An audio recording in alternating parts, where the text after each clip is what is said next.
Hello everybody, this is AYDENandDAD, and this is another Kdenlive QnA. Right, so in the last video we covered these buttons down here, but I'm interested to know what their counterparts on the other side, these buttons, do. Okay, let's load up something to work with here.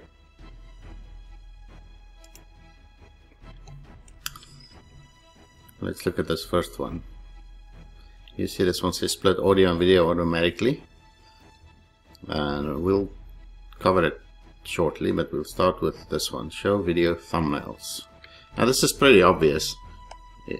On this zoom level you'll see there's a video thumbnail here right at the beginning of this clip, and there's another one at the end of this clip. So obviously when you toggle this, it's going to turn it off for all of them, right?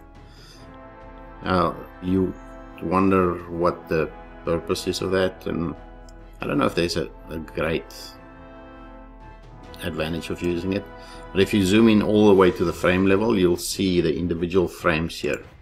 So if you click there, you see the sword there, and you see it in the little thumbnail, but in this one you don't see it because the sword is turned sideways a little.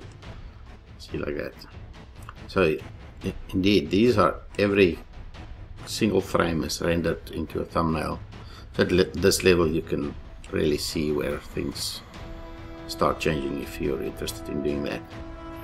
I always like to keep it on, just for the purpose of it showing me what the beginning frame is. So let's go back here. And similarly, like this is an audio file, so you can do the same for audio.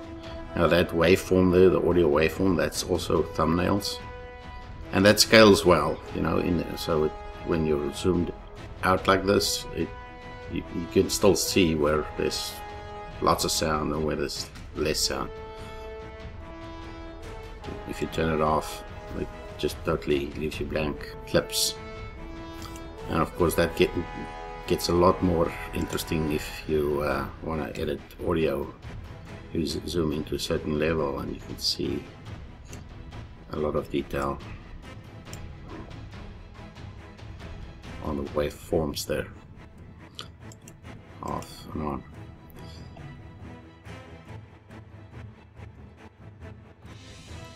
This one we want to do a little later. Let's do the snap one. We talked a little about this in previous videos, and that's this function. These two edges have what we call an affinity, a stickiness. They want to stay together with this option toggled like this.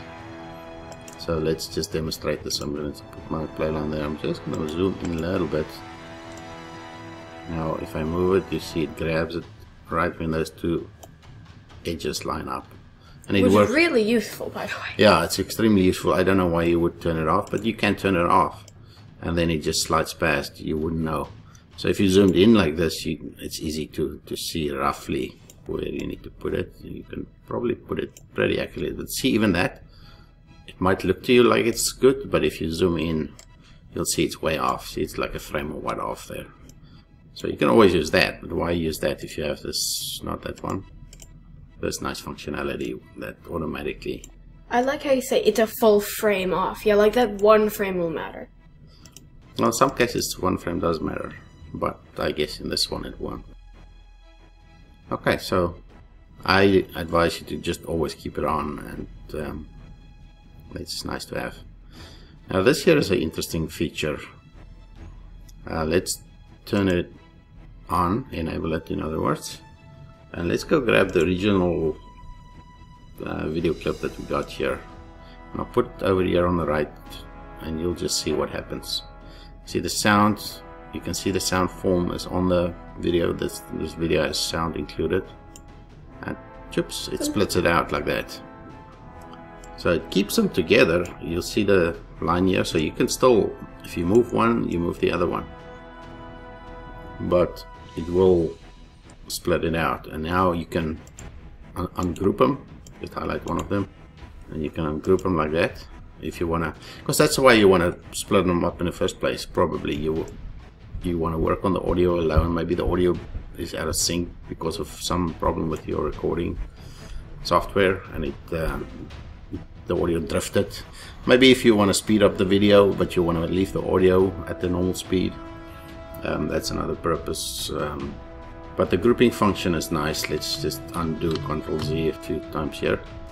One advantage is you can do this. You see it moves both edges at the same time, but you can also, if you decide you want to, for instance, cut the video here,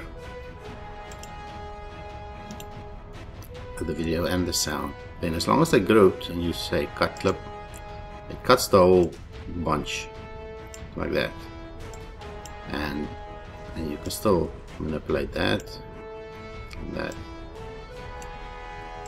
Now you've got two independent groups of clips, and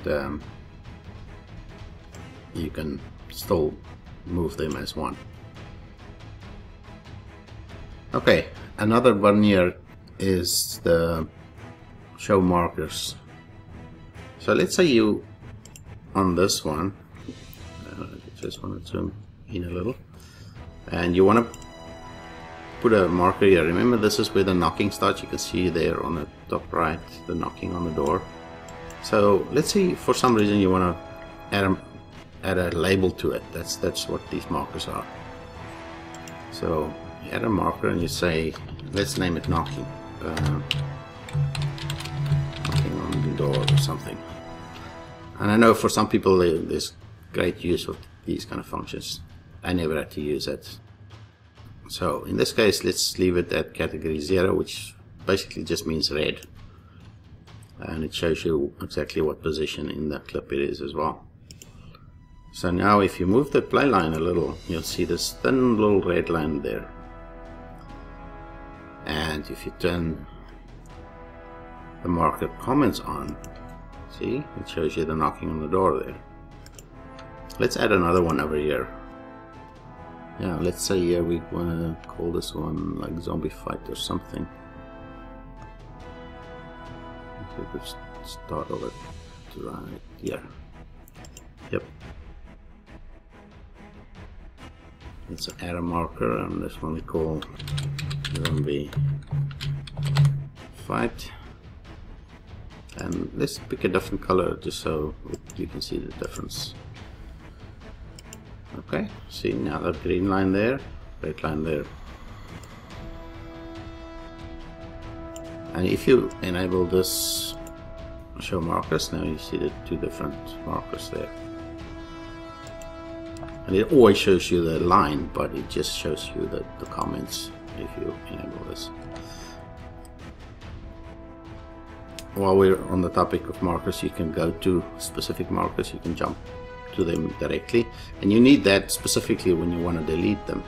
You can't be over here, highlight the clip, and think you're going to delete a marker here. It just won't work.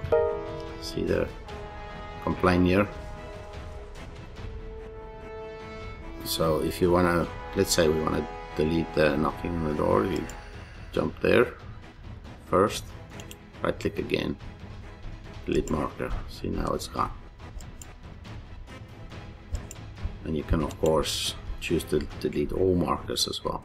If you now bring this clip's original back into the editor like that, you'll see the markers are still there, and it actually puts it on both clips now. So that's pretty handy to have. And like I said, you can, if they group like that, you can move the edges and cut them. Or if you choose, right click on any one of them, unGroup. Now they're separated out, and you can use them by themselves. Right, so in that video, Dad taught us how to split audio and video automatically, show video thumbnails, show audio thumbnails, show markers and comments, and turn on automatic snapping, and talked about how to group video and audio clips. If you liked our video, don't forget to like, favorite, and subscribe. Bye! Bye!